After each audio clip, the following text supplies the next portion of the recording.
क्या आपने कभी किसी ऐसे मुख्यमंत्री को देखा है जो 11 साल पूरे राज्य पर राज करने के बाद भी एक छोटे से 2 कमरे के घर में रहा हो और जिसकी ईमानदारी पर उनके दुश्मन भी कभी उंगली नहीं उठा पाए? आज कहानी बंगाल के उस आखिरी कम्युनिस्ट नेता की जिन्होंने बंगाल को बदलने के लिए अपना सब कुछ दांव पर लगा दिया। इस दास्ता की शुरुआत होती है 1 मार्च 1944 को नॉर्थ कोलकाता के एक बेहद प्रशिष्ट परिवार में। उनके दादा कृष्णचंद्र भट्टाचार्य एक महान फिलोसोफर थे और उनके चाचा सुकांत भट्टाचार्य बंगाल के एक क्रांतिकारी कवि थे। ऐसे साहित्य और विचारों के माहौल में पले भरे बुद्धदेव भट्टाचार्य पढ़ाई में शुरू से ही काफी ज्यादा तेज थे। प्रेसिडेंसी कॉलेज से बंगाली लिटरेचर पढ़ते पढ़ते वो मार्क्सिस्ट विचारधारा से काफी ज्यादा प्रभावित हुए और 1966 में CPIM ज्वाइन की। धीरे धीरे वो पार्टी के सबसे पढ़े लिखे और साफ चेहरे के रूप में आगे बढ़े। 1970 और 80 के दशक में ज्योति बासु की सरकार ने ऑपरेशन बरगा चलाया था, जहां पूर्व बंगाल के लाखों गरीब किसानों को उनकी जमीन का हक मिल गया। लेकिन साल 2000 में जब ज्योति बासु के बाद बुद्ध बाबू ने बंगाल संभाला तो उन्होंने देखा कि खेती से युवाओं को नौकरी नहीं मिल सकती।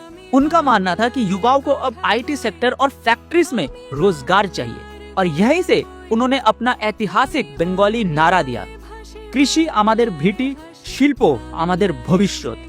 बुद्ध बाबू एक असली जेंटलमैन थे। उनका कोई भी गलत कामों में बैंक बैलेंस नहीं था और वो एक बेहद सिंपल जिंदगी जीते थे। लेकिन बंगाल को इंडस्ट्रियलाइज करने के उनके इस जुनून के दौरान उनके प्रशासन पर ऐसी हिंसा के दाग लगे जिसे लोग आज भी भूल नहीं पाए। उनके CM बनते ही साल 2001 में छोट्टो अंगारिया इंसिडेंट हुआ, जहां ऑपोजिशन वर्कर्स को बेदर्दी से गायब कर दिया गया।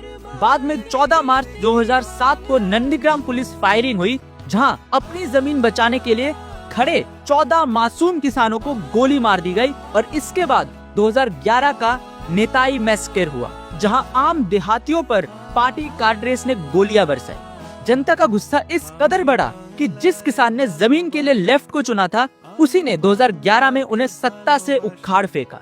34 साल पुरानी सरकार गिर गई पर बुद्ध बाबू के किरदार पर भ्रष्टाचार का एक दाग भी नहीं लगा। सरकार जाने के बाद भी उन्होंने सरकारी बंगला लेने से मना कर दिया और कोलकाता के पाम एवेन्यू के उसी पुराने 2 रूम के फ्लैट में चले गए जहां वो CM बनने से पहले रहते थे। आखिर में मैं यही बोलूंगा कि बुद्धदेव भट्टाचार्य की पर्सनैलिटी से आजकल के नेताओं को सीख लेनी चाहिए।